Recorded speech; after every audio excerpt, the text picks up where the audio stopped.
Hello दोस्तों, आज के वीडियो में हम लोग सॉल्व करने जा रहे हैं NCERT math class 9th exercise 1.2 जिसमें क्वेश्चन नंबर सेकंड हम लोग सॉल्व करेंगे। देखिए सेकंड क्वेश्चन आपसे क्या कह रहा है, क्या सभी धनात्मक पूर्णांकों के वर्गमूल, यहाँ पे लिखा है क्या सभी धनात्मक पूर्णांकों के वर्गमूल अपरिमेय होते हैं?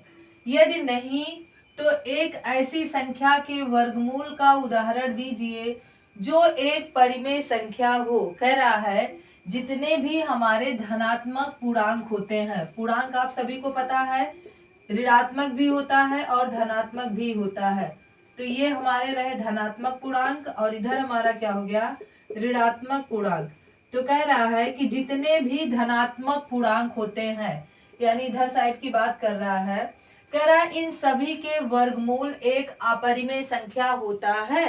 तो देखिए अगर हम 2 का वर्गमूल निकालेंगे √2, अपरिमेय संख्या 3 का निकालेंगे ये भी अपरिमेय संख्या, लेकिन अगर √4 का वर्गमूल हम निकाल लें तो आप सभी को पता है 4 का वर्गमूल कितना आता है 2, और 2 को हम p/q के रूप में लिख सकते हैं।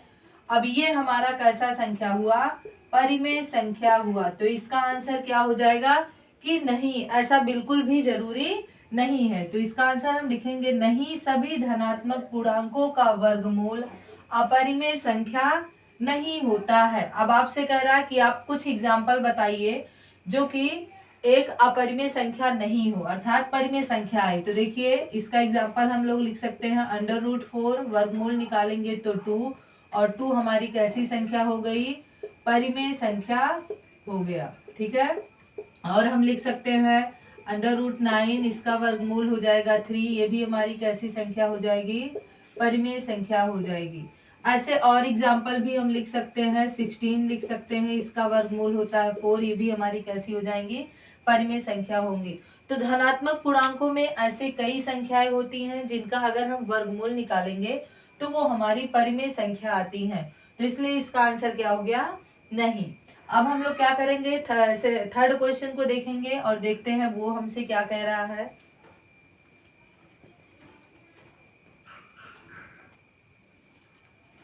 देखिए तीसरा क्वेश्चन हमसे क्या कह रहा है कि दिखाइए कि संख्या रेखा पर √5 को किस प्रकार निरूपित किया जा सकता है।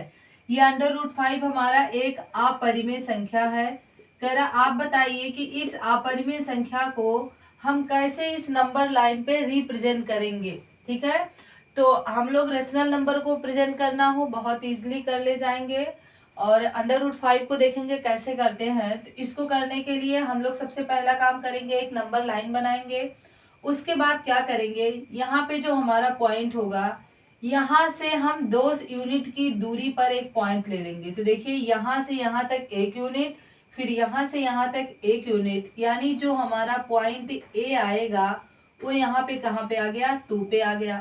अब यहाँ से यहाँ तक की दूरी हमारा कितना हो गया, 2 यूनिट या 2 मीटर या सेंटीमीटर, हम इसे कह सकते हैं ए तक की दूरी। ठीक है, अब जो ये हमारा पॉइंट 0 है इसको हम ओ नाम भी दे देते हैं, इसको हमने ओ नाम दे दिया। अब क्या करेंगे कि 2 पे जहां हमने पॉइंट ए लिया है वहां से हम 1 सेंटीमीटर का क्या करेंगे, दूरी लेंगे। कितने का, 1 का। तो हम स्केल से नाप के 1 सेंटीमीटर का दूरी लेंगे। ठीक है, तो यहाँ पे जो हम ए लिए हैं इसको हम नाम क्या दे दिए, बी दे दिए। अब हम लोग क्या करेंगे, एक डॉटेड लाइन बनाएंगे और ओ और बी को मिला देंगे। तो देखिए यहाँ पे हम क्या कर रहे हैं, ओ और बी को मिला रहे हैं। तो आप देख सकते हैं ओ और बी को हमने यहाँ पे मिला दिया। अब अगर हम ओ और बी का डिस्टेंस निकाल लें, फिर जितना ये डिस्टेंस होगा उतना दूरी हम लेके यहाँ पे आर्क बना देंगे, और जहां पे वो कट करेगा वहीं पे √5 क्या होगा, रिप्रेजेंट करेंगे। तो देखिए अब इसको अगर हम देखें, यहाँ पे हम जो दूरी लेते हैं वो परपेंडिकुलर बनाते हैं। ठीक है, यानी 90 डिग्री के कोण पे बनाते हैं। अब यहाँ पे हम लोग देखेंगे ये वाली डिस्टेंस हमें क्या करना है, निकालना है। तो हम लोग यहाँ से देखेंगे ओ ए बराबर कितना आ गया है, 2 सेंटीमीटर। और अगर ए बी की बात करें तो ये हमारा 1 है। ए बी बराबर हमारा कितना हो गया है, 1 हो गया है। और हमें कितना निकालना है, ओ बी हमें क्या करना है, निकालना है। अब यहाँ हम क्या करेंगे, पाइथागोरस प्रमेय लगाएंगे। पाइथागोरस प्रमेय हमसे क्या कहता है कि जो सबसे बड़ी भुजा है यानी कर्ण का स्क्वायर अर्थात ओ बी का स्क्वायर ये बराबर होता है शेष दोनों भुजा के वर्ग के, यानी ओ ए का स्क्वायर प्लस किसका, ए बी का स्क्वायर। अब देखिए यहाँ से अगर हम निकालें तो ओ बी का स्क्वायर बराबर हो जाएगा, इतनी दूरी को देखें तो यहाँ पे हमने 2 सेंटीमीटर लिया है, 2 का स्क्वायर यहाँ पे 1 का स्क्वायर, सभी को पता है 2 का स्क्वायर यहाँ पे 2 का स्क्वायर रहेगा, 2 का स्क्वायर कितना हो जाएगा 4 और 1 ये कितना आ गया 5। और यहाँ से हमें ओबी की वैल्यू निकालनी है ना, तो ये अंडर रूट, ये स्क्वायर जब हटेगा तो इस पे क्या लग जाएगा अंडर रूट, तो ओबी बराबर हमारा कितना आ गया अंडर रूट में 5, यानी ये वाला डिस्टेंस हमने निकाल लिया। यहाँ पे कितना आ गया अंडर रूट में 5। अब देखिए अंडर रूट 5 हमें यहाँ नहीं, हमें इस नंबर लाइन पे दिखाना है कि अंडर रूट 5 आएगा। कैसे आएगा, देखिए हम लोग क्या करेंगे, अपना कंपास लेंगे, कंपास का निडल यहाँ पे रखेंगे और यहाँ का मेजरमेंट करेंगे और यहाँ पे एक ऐसे आर्क लगाएंगे। जब आर्क यहाँ पे हम लोग लगाएंगे तो देखेंगे कुछ ऐसे यहाँ पे वो कट करेगा और जहाँ पे पॉइंट कट करेगा वहां पे हम पॉइंट इसको डी नाम दे रहे हैं और ये जो डी होगा यही हमारा क्या होगा अंडर रूट 5 हो जाएगा।